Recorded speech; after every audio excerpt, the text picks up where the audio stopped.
incredibly excited to go real racing again. It's been such a long break, not normal how much time between the last race I've done to now, which is I guess the same for most drivers. You know, driving into a circuit on a Sunday morning and that buzz about going racing. Especially the fact that it is going to be my debut. There's for sure that extra anticipation, extra buzz to finally get back on track. There's nothing like it. Obviously the atmosphere is going to be very different with no fans there, but as soon as the helmet's on and we're fully focused, driving flat out around the corners, it's going to be a great feeling and buzzing for it. I think there'll be a small element of refamiliarisation of the car, your buttons and everything, but I've jumped back on the sim and after 10 laps, it was just all coming back to me and it was like riding a bike almost. Yeah, so lockdown for me has actually been quite eventful. I went back home to Canada right after Melbourne was announced that it was going to be cancelled. So yeah, I spent the past few months there doing a lot of physical training, which is I guess the biggest thing.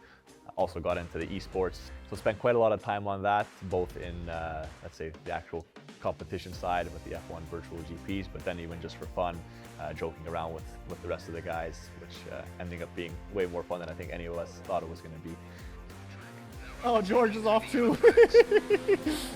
I definitely didn't imagine I'd be saying I'm the virtual GP champion. I didn't want to do it just to compete, I wanted to do it to win. George Russell sees the checkered flag and wins in Montreal to make it 4 in a row and take the title. A super drive. It obviously got very competitive towards the end of it. I was surprised how fun I found them. I'm surprised with how much I actually practiced for them because I didn't want to look silly because I didn't really play those games so much before.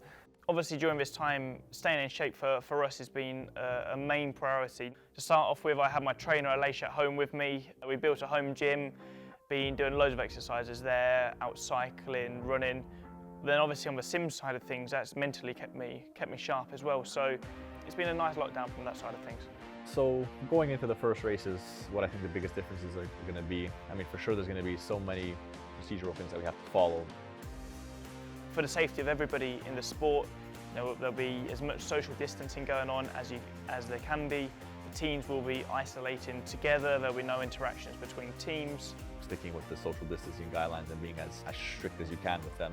The fact that as drivers we have the helmet and visor, which is kind of a very expensive face mask, so we'll probably have to be in the helmet much more.